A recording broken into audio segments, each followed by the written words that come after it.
Hai adik-adik, apa kabar? Semoga selalu sehat ya. Pada video kali ini kita akan belajar materi bentuk aljabar. Sebelum memulai videonya, adik-adik boleh menyiapkan alat tulisnya ya. Yuk langsung simak videonya. Perhatikan ilustrasi berikut ini. Tian dan Aldi membeli buku tulis dan pensil di koperasi sekolah. Tian membeli 2 pak pensil dan 3 tambahan pensil, sedangkan Aldi membeli 3 pak pensil dan 2 tambahan pensil. Dalam pernyataan tersebut terlihat ada 2 orang yang menyatakan banyak pensil dengan satuan yang berbeda. Maka, bentuk aljabar untuk Tian adalah 2x plus 3. Sedangkan bentuk aljabar untuk Aldi adalah 3x plus 2. X di sini menyatakan banyaknya pensil yang ada di dalam satu pak. Dan X sendiri bisa mewakili sebarang bilangan. Mari kita misalkan satu pak isi 15 buah pensil.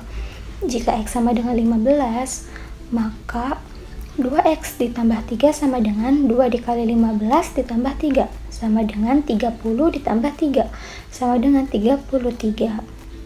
Jika diilustrasikan seperti ini, Tian memiliki 2 pak pensil, maka 2 pak pensil dikali 15 buah pensil, hasilnya 30 buah pensil.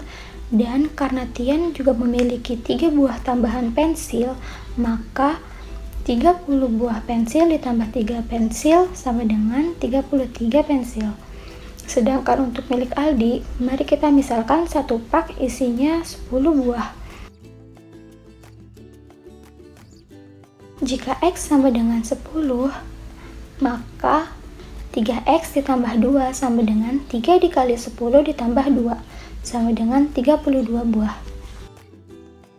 Jika diilustrasikan seperti ini, karena Aldi memiliki 3 pak pensil, maka 3 pak pensil dikali 10 buah pensil, hasilnya 30 buah pensil. Dan karena Aldi memiliki 2 tambahan buah pensil, maka 30 ditambah 2 hasilnya 32 buah pensil yang dimiliki Aldi. Jadi, dapat disimpulkan bahwa nilai pada bentuk aljabar tersebut bergantung pada nilai X. Dari ilustrasi tersebut dapat kita ketahui unsur-unsur yang ada pada bentuk aljabar. Di antaranya yaitu ada suku, koefisien, variabel, dan konstanta. Mari kita ambil contoh dari bentuk aljabar yang kita bahas tadi, yaitu 3x plus 2. Positif 3x dan positif 2 masing-masing merupakan suku. Dan suku dipisahkan oleh operasi jumlah atau selisih. Suku sendiri terdapat 4 macam, yaitu monomial atau suku 1, trinomial atau suku 3,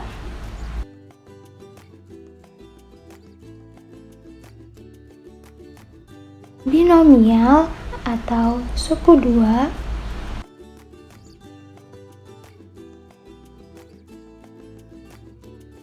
dan yang terakhir ada polinomial atau suku banyak, suku yang lebih dari 3.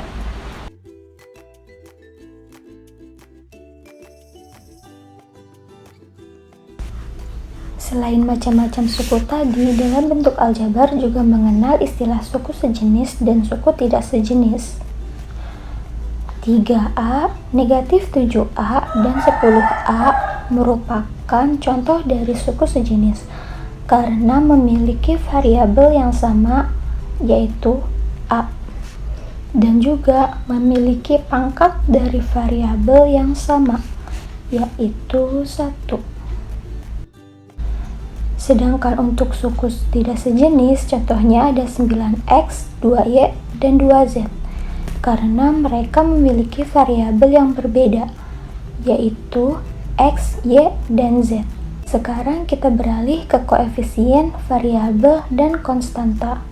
Dari contoh 3x plus 2, 3 merupakan koefisien Koefisien adalah bilangan atau angka pada bentuk aljabar yang memiliki variabel, sedangkan X merupakan variabel. Variabel adalah lambang pengganti suatu bilangan yang belum diketahui nilainya dengan jelas. Biasanya dilambangkan dengan huruf kecil dari A sampai Z. Dan 2 adalah konstanta. Konstanta adalah suatu bentuk aljabar yang berupa bilangan dan tidak memuat variabel. Selanjutnya kita akan mempelajari mengenai operasi penjumlahan dan pengurangan pada bentuk aljabar. Sebelum masuk pada contoh soal, ada yang perlu diingat. Yang pertama, yaitu penjumlahan dan pengurangan hanya dapat dilakukan pada suku-suku sejenis. Jadi, jumlahkan atau kurangkan dari variabel yang sejenis. Yang kedua, perlu diingat bahwa positif dikali positif hasilnya positif, positif dikali negatif hasilnya negatif, negatif dikali positif hasilnya negatif, dan negatif dikali negatif hasilnya positif. Yuk kita lanjut ke contoh soal. Sederhanakanlah bentuk aljabar dari 2x ditambah 10y dikurang 2 ditambah 4x dikurang 3y dikurang 1. Kita tulis ulang dulu soalnya. Kemudian kita dekatkan suku-suku yang variabelnya sama, yaitu 2x ditambah 4x ditambah 10y dikurang 3y dikurang 2 dikurang 1 sama dengan 6x ditambah 7y dikurang 3. Nah, yang terakhir kita mempelajari tentang operasi perkalian dan pembagian pada bentuk aljabar. Secara umum, hasil perkalian bentuk aljabar x ditambah a dikali x ditambah b mengikuti proses berikut ini. X dikali x, x dikali b, kemudian a dikali x, a dikali b. Operasi penjumlahan dan perkalian bentuk aljabar memiliki beberapa sifat, yaitu sifat komutatif, sifat asosiatif, dan sifat distributif. Dan untuk operasi pembagian pada bentuk aljabar, sama halnya dengan pembagian bentuk bilangan bulat. Ilustrasinya seperti ini. Dengan keterangan,